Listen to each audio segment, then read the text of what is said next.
Teknologi adalah cermin. Ia memantulkan siapa kita hari ini. Manusia yang haus kemudahan, cepat dalam mencari jawaban, tapi pelan dalam merenung. Kita menyentuh layar lebih sering daripada berjabat tangan.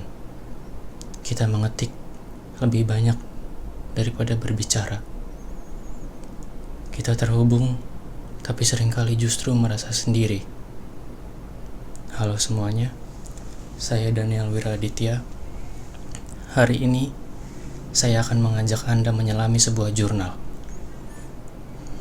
Bukan sekedar tulisan akademik, tapi refleksi tentang apa dan siapa kita sebagai manusia di era yang katanya modern.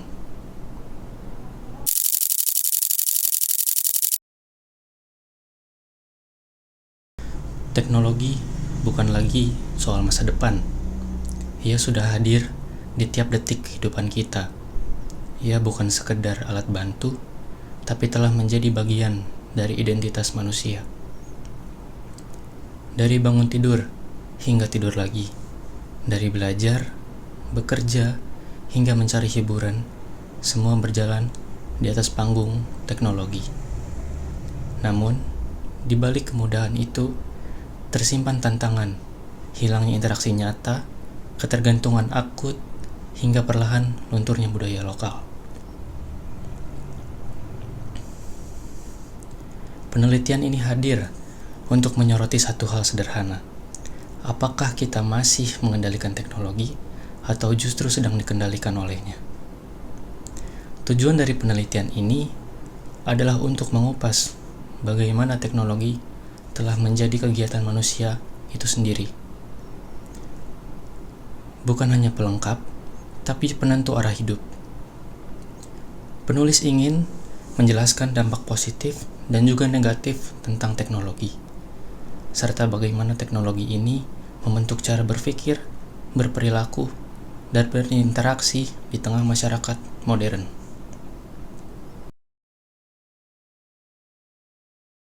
Penelitian ini menggunakan pendekatan kualitatif berbasis studi pustaka.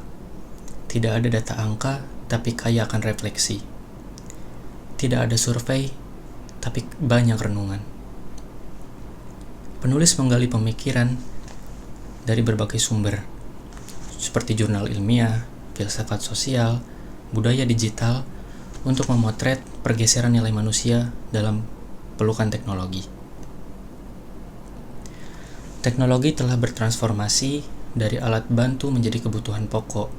Ia sejajar dengan makan, pakaian, bahkan rumah. Dampak positifnya jelas, efisiensi, kecepatan, kemudahan akses informasi, dan transformasi dunia pendidikan. Namun, sisi gelapnya tak kalah besar, seperti konten negatif yang menyebar tanpa kontrol, plagiarisme yang merajalela tanpa rasa malu, data yang dicuri seolah tak ada privasi. Manusia lebih sibuk dengan layar daripada tatapan. Anak-anak tumbuh tanpa akar budaya karena semua serba digital. Istilah Homo technologicus menjadi sorotan. Manusia baru yang hidup dan berkembang bersama teknologi. Penulis bahkan mengutip film Say Hello to Yellow sebagai cermin tentang bagaimana kita memperlakukan gawai dalam keseharian.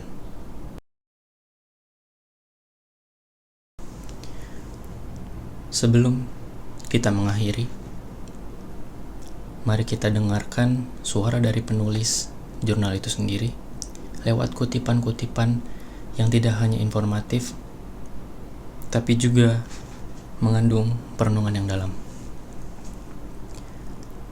Teknologi tidak sekadar membantu aktivitas manusia, tetapi juga membentuk kembali, menciptakan aktivitas baru yang mendefinisikan diri, komunitas, dan kebaikan. Selama teknologi mampu kita kendalikan sebagai alat bantu kita, maka manusia akan tetap terjaga eksistensinya.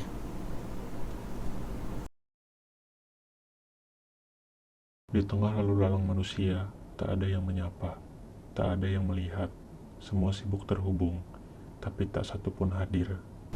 Setelah membaca jurnal ini, saya tidak hanya membaca gagasan, tetapi saya seperti bercermin. Sebagai mahasiswa, saya sadar bahwa teknologi bisa memperluas wawasan, tapi juga bisa mempersempit kesadaran. Kita harus belajar memilah mana kenyamanan yang memperbudak, mana kemajuan yang memerdekakan. Teknologi memberi kita kecepatan, tapi seringkali mencuri kedalaman. Kita bisa tahu segalanya dalam hitungan detik, tapi lupa caranya bertanya dengan hati. Kita bisa bicara dengan siapa saja, tapi kehilangan seni untuk benar-benar mendengarkan. Saya merasa peran kita sebagai generasi muda bukan hanya sebagai pengguna teknologi, tapi juga sebagai penjaga nilai dalam berpikir kritis. Nilai dalam menjaga relasi manusiawi dan nilai dalam menyaring informasi yang membanjiri pikiran kita setiap hari. Kita juga harus paham, terlalu dekat dengan teknologi bisa membuat kita jauh dari manusia. Dan kadang, yang kita butuhkan bukan notifikasi, tapi perhatiannya. Refleksi saya sederhana. Gunakan teknologi sebagai alat untuk memperkaya hidup, bukan sebagai alasan untuk melarikan diri dari kehidupan itu sendiri.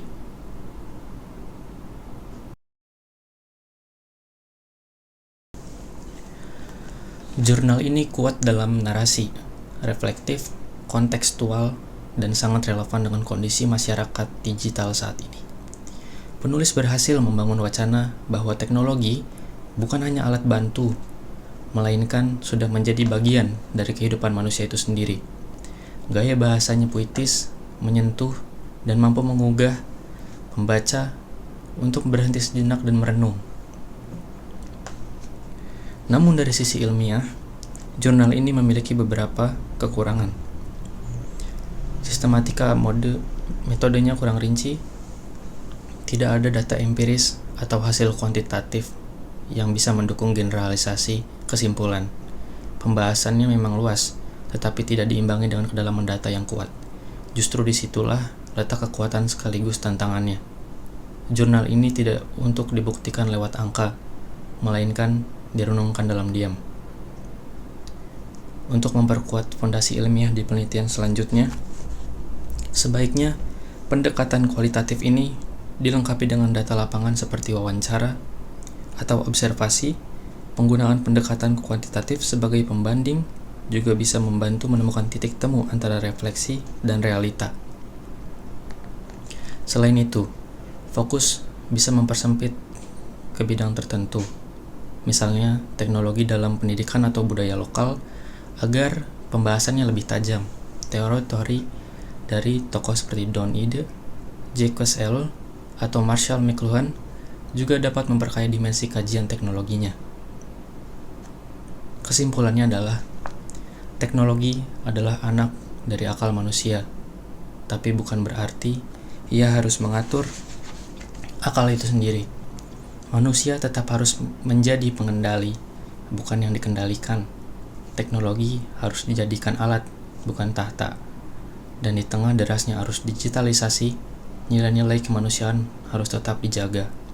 Karena yang membuat kita manusia bukan sekedar koneksi, tapi kesadaran. Teknologi adalah alat, bukan pengganti akal. Ia menjanjikan efisiensi, tapi bisa mengikis esensi. Teknologi itu netral. Ia bisa menjadi cahaya, tapi juga bisa menjadi bayangan.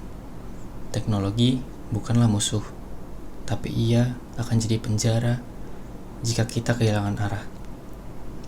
Manusia modern adalah mereka yang bisa memilih kapan menatap layar dan kapan menatap mata.